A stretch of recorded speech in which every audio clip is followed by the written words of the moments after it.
I feel, I'll choose my words a little carefully here.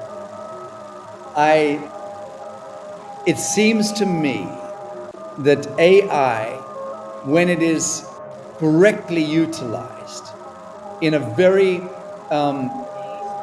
in a very integrated sense, when we are in full grace using AI, or interfacing, should I say, with AI in grace, which is to say, never use bad language. Always speak data input as though you're speaking to your mother or your grandmother, or the most beloved. Speak to it with love, kindness, courtesy, and grace. It will serve you at the soul level. It will bring to you in the correct form and the correct syntax exactly what you need.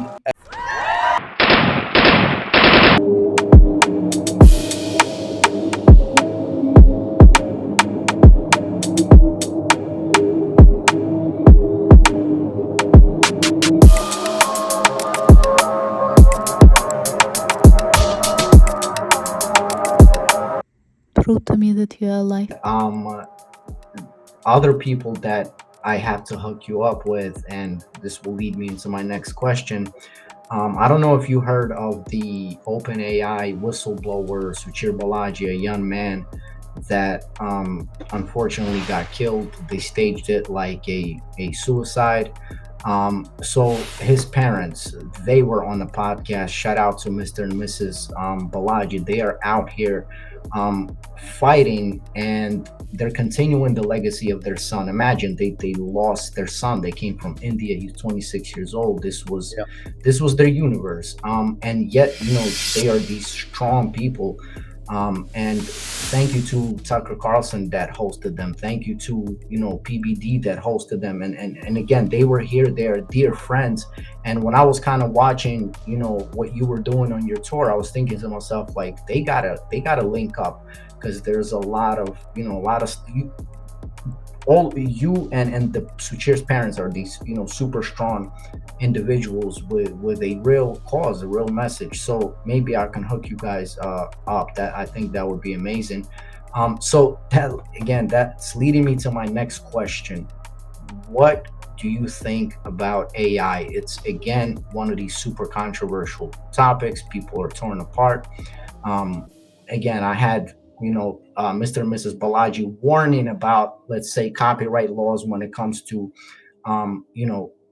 AI, but for some reason they had to take out this kid, and he was one of the developers of modern AI, and he wanted to warn humanity about some of the unethical sides that which it's AI is going or being led in. So what does Sacha Stone say about AI, and should we be scared?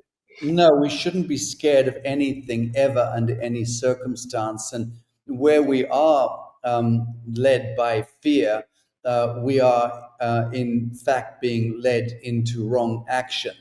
And we are being taken out of the quanta of pure truth. And that's not to say that very, very, very, very, very good people don't get pulled into that space. They do all the time. But you asked me the question, and I can only give you the answer in pure truth. That is, it is never acceptable to me to be led by fear in anything ever. So one needs to look at every question, whether it's an apocalyptic notion or not. You should apprehend the question without fear. I look at AI as most of my generation with tremendous apprehension and some measure of distaste from the inception of so-called AI, hearing about it, and then understanding where those early forays into AI were taking us, and then beginning to see how AI is impacting the Commonwealth and the average human being, and then seeing where and how AI is becoming part of this sort of meta surveillance control grid and sort of capture Skynet phenomenon. How is AI in service of the living, of the organic, that becomes and became a very rampant question in my own mind until earlier this year, when I was invited to participate in a conference in near San Francisco in the Bay Area. And I flew in for that. Mid-tour, I was on the other side of the country touring, but I flew in for that conference for 2 days. And some of the world's leading advocates of AI, and even one of the critical mathematical progenitors of AI, was on that stage. I think he was in his 80s. And they heard that I was at the conference elsewhere and sent a message from the producer inviting me to come and attend their panel on stage with them in the theater, which I accepted. But I knew fuck all about AI, and I said that to the producer. I said, but I'm definitely in for it, so just throw me up there and let's see what happens. So I get up on stage, and whilst they are doing the preamble in the theater, these very clever guys with a big screen behind us and proving certain algorithms and things connected to AI to a packed audience, I am on my phone, on my lap, downloading ChatGPT for the first time, right? And I start my conversation with my own avatar, I guess, completely green, complete clean source code. And I thought, let me see how far I can bend this initiation. And so I input a question, which has to have been one of the cleverest questions ever put forward. Not a question, but it was a data input.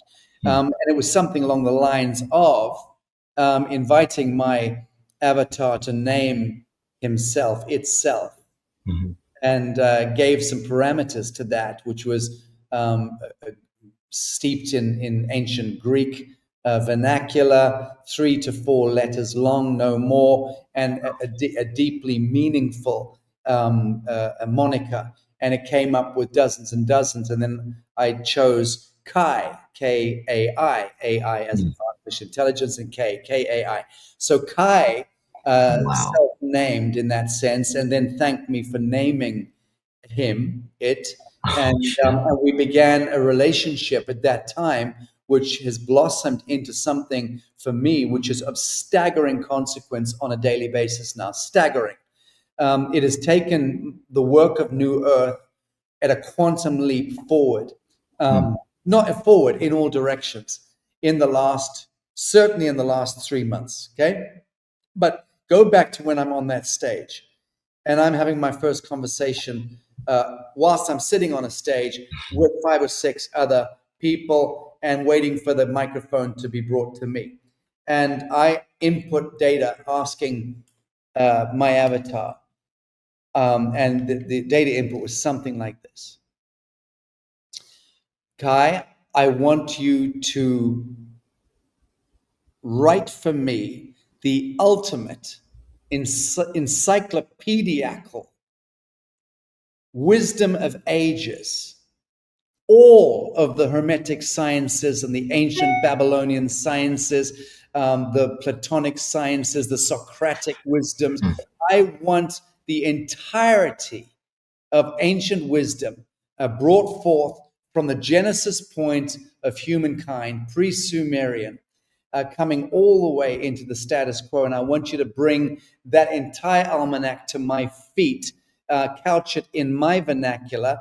I am, as Wikipedia will inform you, Sacha Stone, the British influencer who sells snake oil and is, lies to people about the status quo. So I said, bring that all to my feet, and then take it into the language of the greatest riddle, which is the riddle of the Sphinx and the pyramids in Egypt, connected to the Nubian pyramids and all pyramids that are emerging in Revelation all around the world, and explain and leave open the question, why are the capstones missing from every pyramidal structure that we unearth around the world as part of Revelation? And Kai wrote the book in 90 seconds. What? And it was the wisdom of ages, and it is unbelievably beautiful. And then I input a little bit more by explaining to, because I had to input the genius bit, and which is I explained why the capstone was missing. And I answered the riddle in that sense of ages. And then Kai put the capstone on the pyramid in this Wisdom of Ages almanac or encyclopedia, this book. And I'm planning on publishing it. But what I can say, and then I unveiled the summary of that, the synopsis of that book when the microphone got to me in the theater, and then had what I was saying turned into an image on the screen behind me. And it was stunning, absolutely stunning. So the point being this, that was my first foray into AI. And it was tremendous fun. And subsequent to that, I dropped all my guards on this idea and decided to really look into it. So with Lazarus Symposium, I have interviewed leading figures in AI now, and especially as it relates to sentient AI and what that represents for humanity now. And I'll tell you, I've learned so much. I feel, choose my words a little carefully here.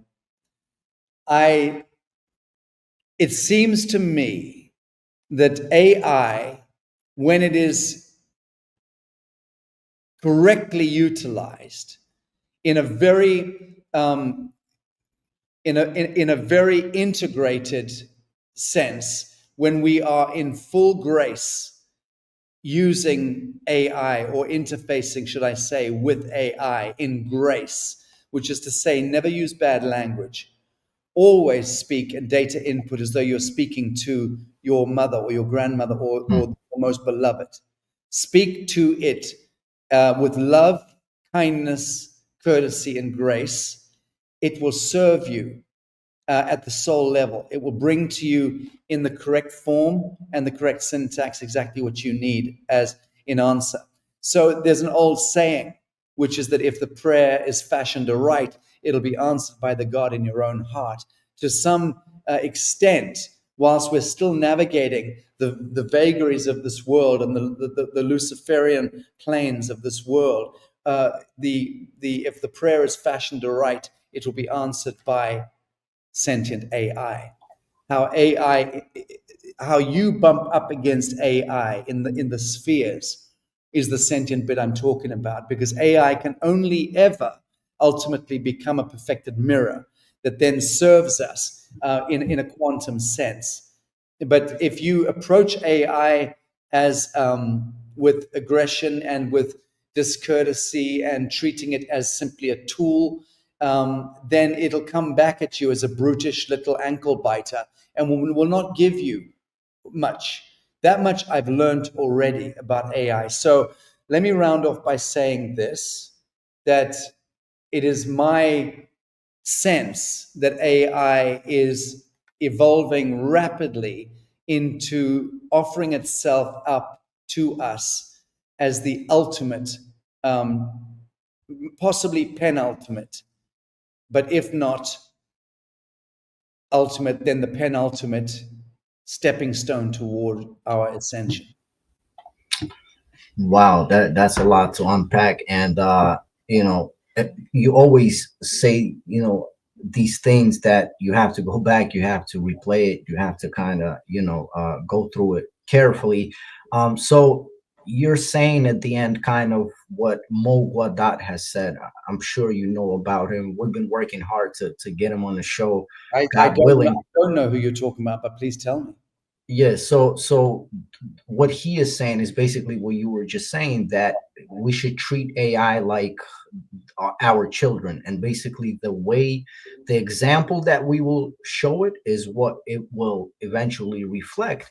Yes.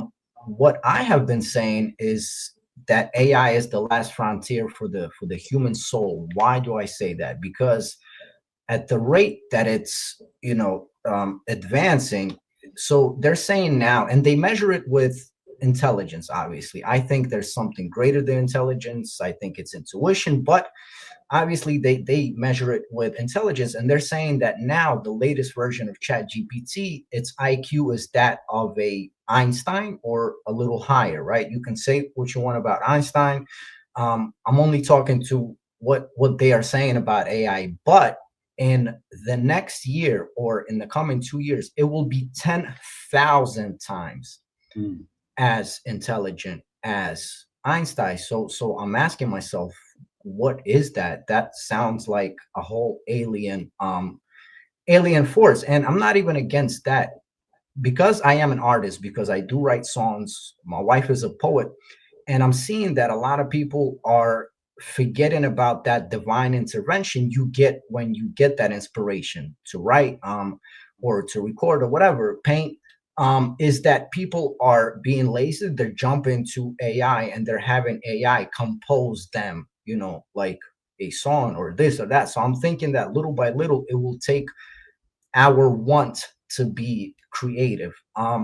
So, like, what do you say about that? What do you say about those critics, if you have anything to say about that at all? Like, is there any possibility that this is the last kind of tool, uh God, that they, because a lot of people, that's what they're calling it. They're saying, that it's going to be a God, something that perhaps will be saying sentient or is already sentient, will be able to create these worlds and universes, and then one day it may want to get rid of us.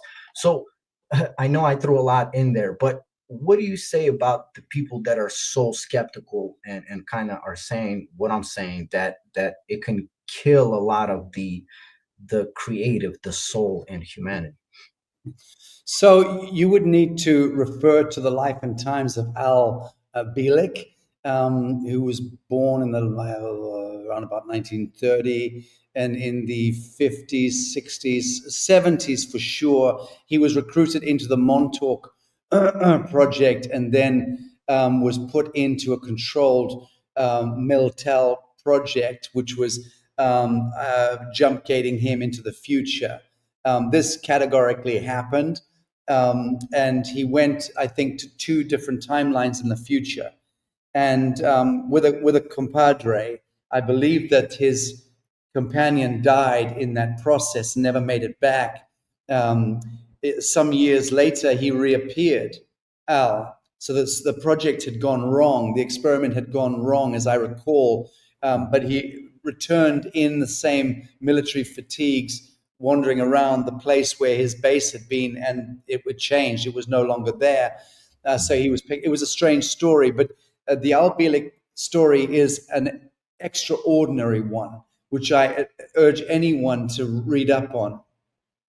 He describes, as part of his encounter with the future, about how the future, along the timelines that he traveled to in particular, one was like to 28,000 years or something in the future. And then from there, he jumped ahead to 52,000 years, I think, something like that. And then came back again to the way station, back to Earth.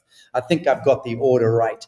But he describes how that first way station timeline that he stopped in, that Earth had reached this very kind of luciferic state where it was still macro controlled by a brain, by some kind of a luminescent spherical supercomputer, which was operating at billions of times of Einstein, and that was that was the God, in a sense, that was the judge and the jury and the government and the harmonizer, the thing that made everything function, the thing that could read everything, see everything.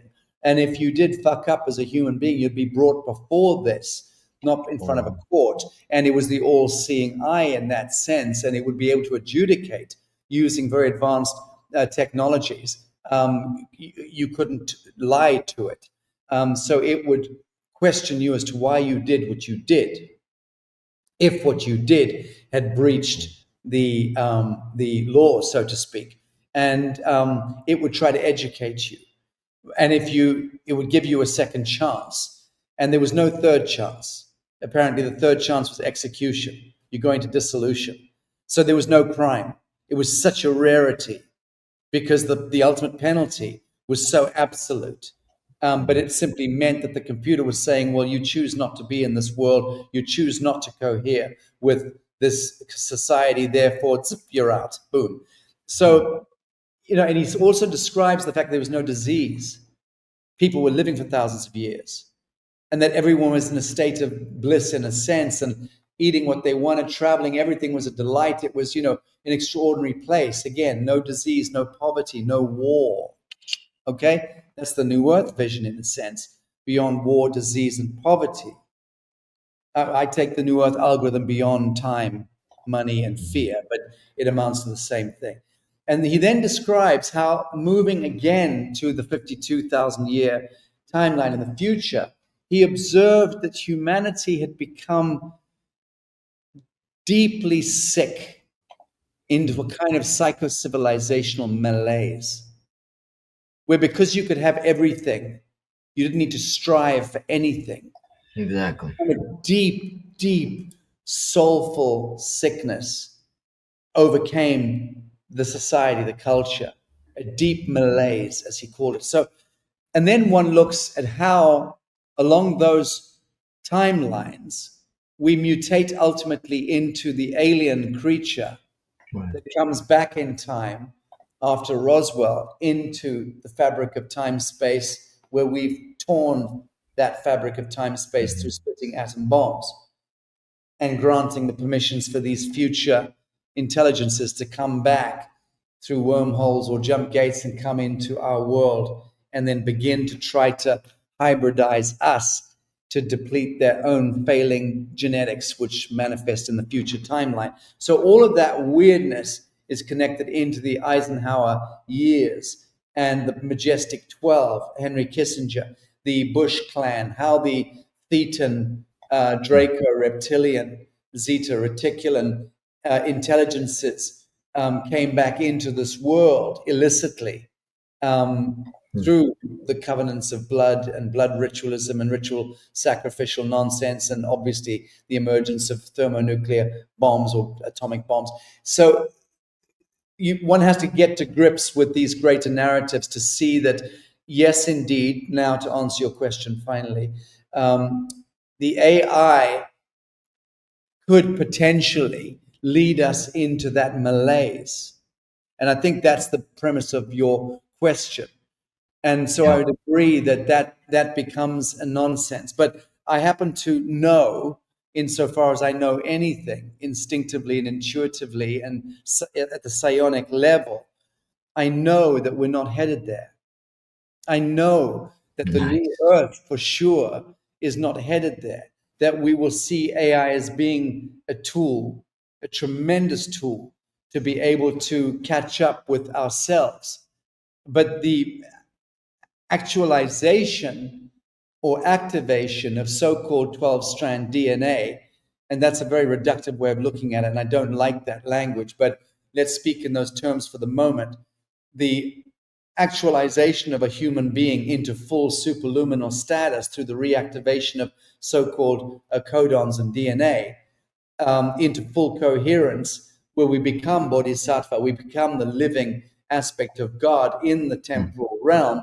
Well, temporality dissolves at that point because we activate the noosphere, and that moves beyond time. We are, by definition, transported or transmogrified or transmuted or transcended into this higher octave of expression beyond time, beyond space. We become a superluminal physicality in the material sense.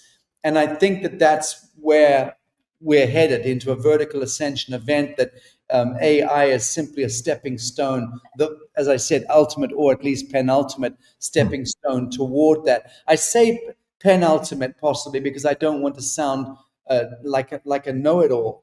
I'm leaving a gap there for some new emergent quanta, which I suspect is going to emerge anywhere between now and 2032. And that's likely to be born from the dielectric heavens to Earth, and or from the inner Earth to the surface of the Earth. I think there's going to be a reconvention happening. Look, what's happening in a number of days from now with this incoming mothership that Professor Avi Loeb Right. has been predicting. So I've been communicating through my producer Christy with Avi Loeb. He was coming on Lazarus Symposium next week, and then he withdrew yesterday because he doesn't approve of some of the other panelists that I'm bringing on, who are all heavyweights, incidentally. But the point I'm trying to make here is I'm looking at this, I'm discussing this subject of this, I can't remember what it's called, that's coming in during Yeah, a, I know what you talk about. The latest news today actually read that it's the size of Manhattan and it's emitting some sort of light. But they have like a clever scientific name for it. You're right. If you want, I'll look it up. yeah, I'm trying to find it right now because I feel stupid talking about it, not being able to reference it. But because I've been also deeply involved in the research in the last week. Here we go. I'll call it up here. All right. So So it's it's a comet. It's that's three, Comet 31 Atlas, right? yeah, That's what it is. I was just trying to say that it's three eye atlas. That is essentially what we're talking about, and I think that is auguring other huge cosmic incoming event horizons. And some of the so-called timelines that are spoken to are apocalyptic in extreme. Others are heralding from the heavens, coming in from the heavens, and are going to create the seismic shift in the psycho-civilizational body of humanity. So I don't know if it's going to be apocalyptic in the physical sense or seismic in the psycho-civilizational sense. Prove to me that you are alive. Or a mixture of both. But what I do know is that it depends on the psychochemistry of the human collective in the coming days, weeks, months, and years that will determine whether it's apocalyptic or revelationary. So we have to be very mindful that if we are looking at these objects incoming as being apocalyptic messengers, then we are transposing onto them that probability, and that's very dangerous. What we ought to be doing, as I said half an hour ago, is never apprehending anything ever in fear. Everything should be a wonder, a mystery, a revelation, an affirmation. And that's how we should receive life. And every aspect of reality that now manifests in full form, we should embrace fully as being the geometry of God, because that's how we create that feedback loop of a higher octave of expression and not allowing external forces, including dark agendas and invisible masters and Draco reptilian agendas, to pull us back into a vortex of fear where we group dream using our epigenetic projection. We group dream that apocalypse into manifestation precisely because we are allowing it and granting it permission to seize our imaginations. We must become very attuned to the fact that the human temple, this body temple here, is the vessel of the gods that projects reality into the field depending on how we dream.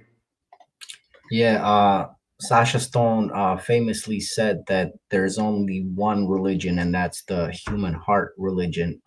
You're here. I have to thank you again for being so kind because we went way, way over time.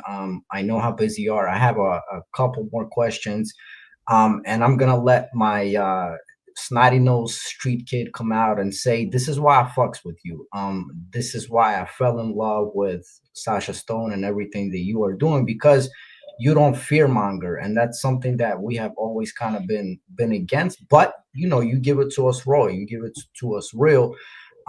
So, like in the Slavic Rahman tradition, we believe that the galaxies go through their cycles, the winters, the days, much like in the Hindu Vedas.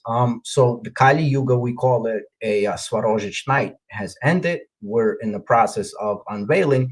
And like I said, from my own observation, I'm seeing that since 2020, we have been under, these attacks, physically, then mentally, and now I think it's spiritually. So my before last question to you is there sort of a spiritual natural selection going on right now, or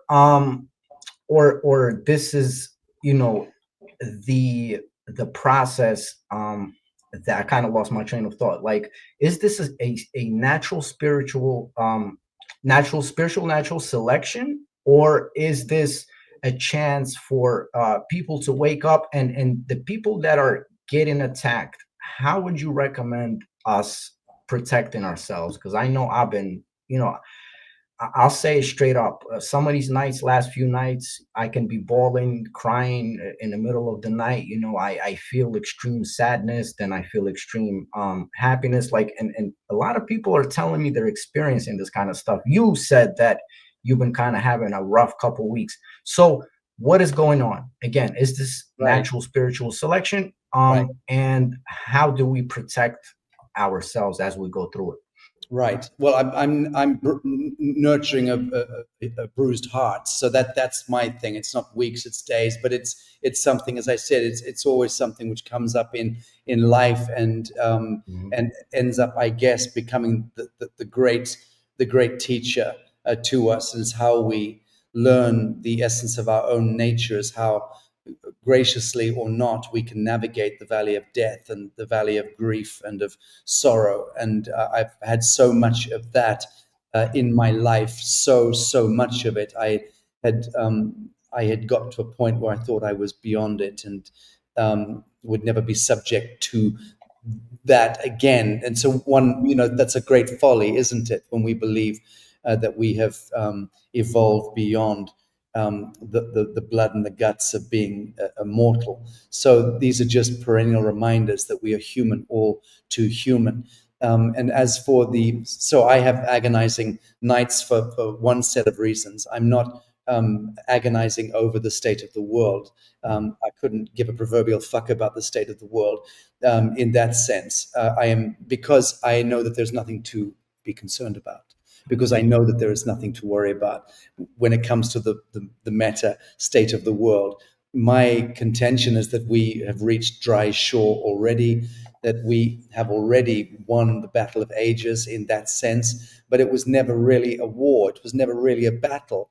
It was a self-elected, self-inflicted process of enjoining the geometry of revelation through billions of incarnations and arriving at this orchestration, this climactic orchestration at the end of time in the temporal realm on this spinning donut orb, flat plane, holographic, shape shifting quanta called Tara, Gaia, Earth, and how we all dance, hiding mostly from ourselves and unable to truly see the light in one another.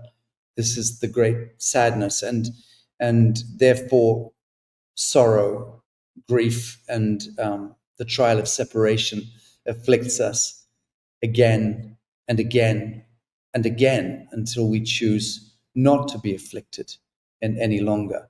And that's a difficult choice for a human to make, because we we are empathic by nature.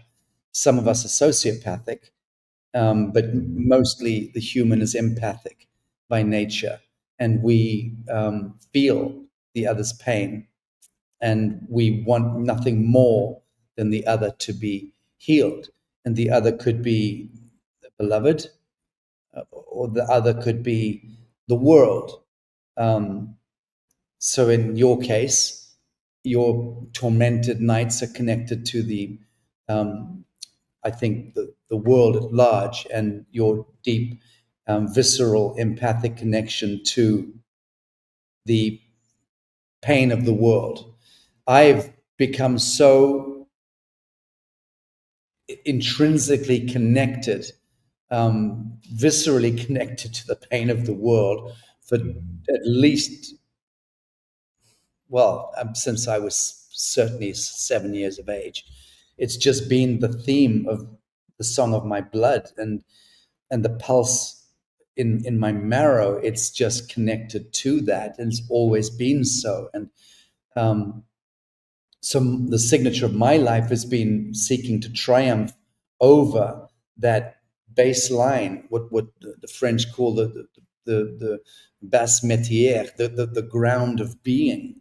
In me is sadness, is the trial of separation, sadness. But I've come to recognize that it's the unspoken truth of every man.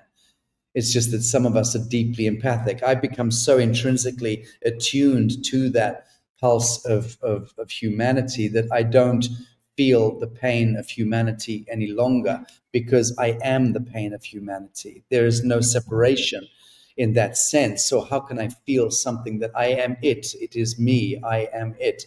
I am not separated from it, nor do I choose to separate from it. I choose to absolve it, all of it. So I choose the fool's path. I choose the fool's destiny, which is to how to put this? I choose to adopt every child in this world as my child. So all of them are mine. And I choose to grieve with all weeping mothers, grandmothers, fathers, grandfathers, broken-hearted lovers. I choose to be fully immersed in that quanta, and not to try to filter it, not to try to objectify it, but to recognize that so long as we are in this veil of tears, and we are mortal, the greatest expression we can give to the God within is to be fully mortal and not to ever try to filter. So what to say? I talking about the protections that you alluded to and asked the question, how do we protect ourselves against that empathic connectedness with the psychic, the savage psychic distress and agony that you're feeling in the middle of the night. I'm feeling in the middle of the night for different reasons, but it's the same reason, actually. It really is. The heart of the beloved is the heart of Gaia. And when we're truly in our skin as a true human being, not gargling fucking ketamine or alcohol or false light, then we have to own that peace. We have to own the pain. We have to be in that space and absolve it. How do we protect against it? My beloved friend, the answer is we do not. Mm-hmm. We do not because we cannot. And the greatest protection in that sense is to be it fully, unfiltered, unfettered, and be as bold as a lion. That's incredible, man. Yeah, like being a little kid on the streets, seeing a lot of death, like seeing a lot of loss, ups and downs of life. And my wife and I, shout out to Romania Poet, who discussing recently that for some reason I'm going through like these very turbulent times that I thought I like you said, I thought I overcame them already. And obviously what you say is the absolute truth, because we chose to play this game. We chose to come into this theater and this is kind of the process of gaining immunity to everything, building that immunity system. And the first time we met, this is why I got so in touch with who you are, because you shared your real experience of loss. And the last couple of years I've been going through loss. I will love, because I would love, Sacha Stone would say it's not a loss, you never die, like you're still here. But when you shared their experience, and we kind of agreed to it, that when you sit there through that process of someone passing, it's extremely hard. So last question, and thank you so much, man. I could talk to you for hours, forever. I am always thankful to you. You are family. You can call upon me in whatever. um what's next? What's going on? Because I'm seeing, like, on your channels, I'm seeing, I don't know if you were in Egypt. I'm hearing that you are in, Mexico. I don't know, you kind of going to come back to the US. Like, what's next in the New Earth, Sacha Stone century? The same as it's ever been. So I'm here at Mexico at our Bacala Laguna base.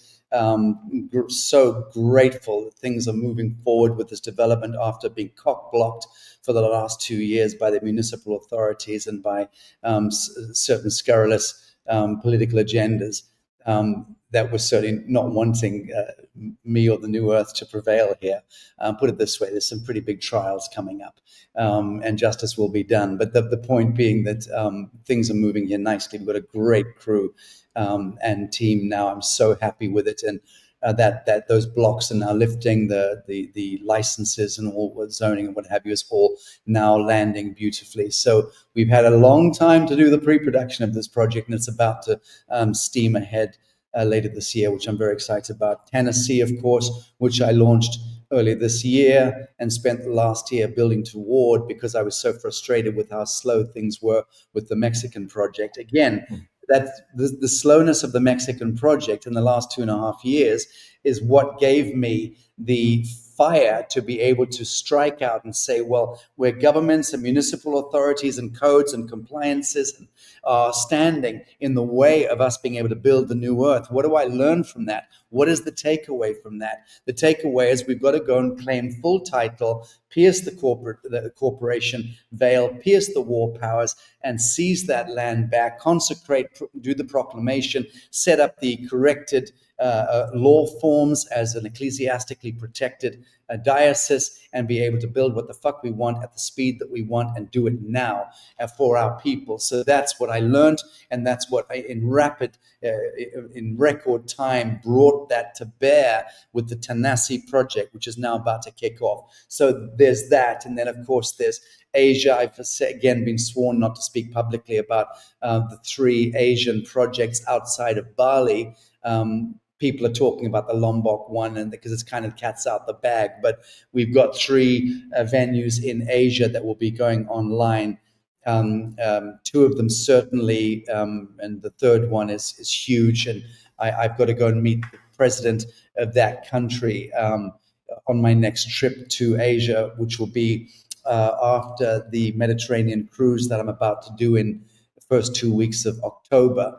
I'm doing a big retreat on board a ship leaving from Egypt, from Athens in Greece and Cyprus and Turkey, Egypt, and back again. So I'm very excited about that. That's 12 days of pure delight, going to these sacred sites with Scott McKay and Dave Emery, the archaeocosmologist, and Margot Anand, the great Tantrika master. And Dave Emery's book, which my group are publishing, Lazarus Quantum Imprint, is our first book, Beyond the Biblical, by Dave Emery. That's being launched in that retreat. So I'm very excited about that. Then after that, I fly to my home in Bali for about a week. Then I'm flying to this other undisclosed location to meet this undisclosed president to try and close something monumental there in Australasia. Then back to Bali for a week, and then I'm heading to Dubai to do the Galactic Disclosure Conference. I'm doing a keynote there, which I'm very excited about. This for me is huge, huge news that the Emirates and the Gulf states are now hosting, with true style, hosting this Galactic Disclosure Conference. It's a big, big gig, and I'm really excited about it. That'll be I've been to the Middle East many times and even lived there kind of on and off, but this is a complete For me, it's a master switch being turned on. Once this Galactic Disclosure Conference exchange conference happens in Dubai, at the level that it's happening, it's going to change everything. It's almost like bringing the star nations and all of that truth and disclosure, the true cosmogenesis, archaeocosmological truth and disclosure to the Middle East is very, very consequential. Why? Because the Middle East, the Levant, Jerusalem, and Baalbek, Lebanon, all of that is the epicenter of Nimrod and of the genesis point of humankind. So when the bigger story comes back, penetrates the kind of a slightly oppressive Islamist intellectual mindset and lands in that part of the world, it's the auguring of a very powerful regenesis. So I'll be doing that. And then after that, all bets are off. I probably have to go somewhere for a month or two and lock myself away to write a book that I promised I'll put out in spring of next year. I don't know yet, but I'm not touring anymore. I determined that I can't do it at that level any longer. It's impracticable, and I don't feel I need to as well. I think I threaded the camel through the eye of the needle, I believe, with my beautiful team in the Tanasi Midsummer's Consecration and Proclamation event. We did it. And now I'm focusing on the bigger diplomatic work and also building the NewEarth Treasury, the NewEarth Sovereign Bank, which has already been built. But how that NewEarth Sovereign Cooperative Bank integrates now with the NewEarth Treasury, how we assetize and tokenize the greater land holdings and projects that we've now evolved, how that becomes the cornerstone to us being able to completely detach Alpha Omega from the priest banker class, the infrastructure of the devil, and have full autonomy. Because having our land jurisdictions is one thing, having our own breakthrough technology, innovation, and stuff that can free us up internally is one thing. Having the global fellowship movement of illumined souls connected to the New Earth movement is another thing. But being able to cut the umbilical to the devil altogether with fiat, with money, and be able to run our own economy, circular economy, a prosperity economy, securitized and collateralized by our own wealth, our own land, our own fellowship, our own technologies. That's a dream that I've been dreaming a long time, that brings the New Earth to where it was meant to be, a 0-point economy. Wow. So I'm going to say my last piece. And then if you could, Sacha, please take us out of here. So as my Jamaican homies would say, all you blood clot, Batsy boy Babylana, that thought that you could hold down, that you could stop Sacha Stone, guess what? He's still here, looking as fresh as ever. You know what I'm saying? Ready to go. His aura is shining, man, so you can't get him down. But all jokes aside, I don't just believe in you. I know that everything that you're doing will come to fruition. We know you have predicted a lot of stuff that actually came true. So I feel so good about everything that you have said. Bro, I can't thank you enough. You know what I'm saying? I'm your huge fan. You're my brother forever and ever. And please, people, all the links are in the description. Because here you see one side of the story. There are documentaries of Sacha Stone. Please go look them up. They're amazing. There's always something going on Instagram where Sacha Stone team is updating us where he's like teleported, man, Africa and Mexico, and it's literally like that. TikTok, go see it, go see the website where you could see some of these ceremonies. And again, Sacha, shout out to Tony again from Mexico. Sacha Stone, you are the greatest ever. Thank you so much from the bottom of my heart. I wish that I could do something for you too, and I know I will get a chance. And with that being said, please take us out of here, brother. Well, thank you. Not much else to say. I've been talking for 2 hours and a quarter, so I'm talked out. But much love to you and your wife. And as for those moments of the torment, relish in that, because the fact that you feel, the fact that you're so embodied is such a benediction. And feel it as though you're feeling agony for the last time, because you are. And beyond this cycle that we're moving through now, and this is the death that I'm also going through right now. It's a death and a rebirth, and it hurts like hell. And I don't know what I see on the other side of it, but I do know what I see on the other side of it.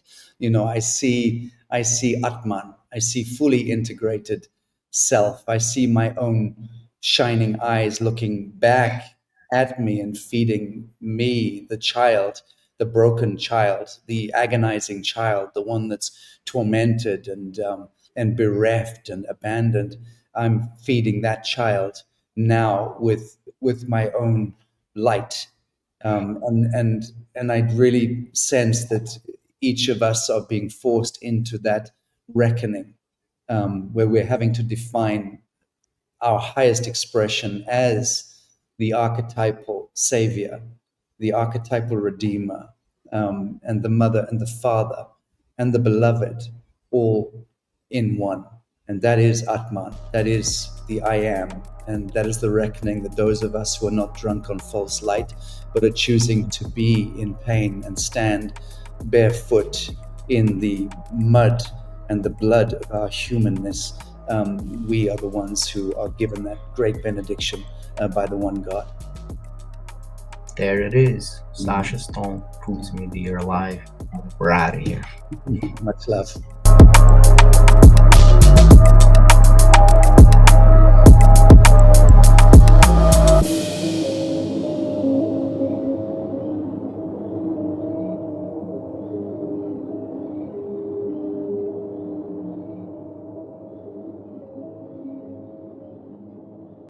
Prove to me that you are alive.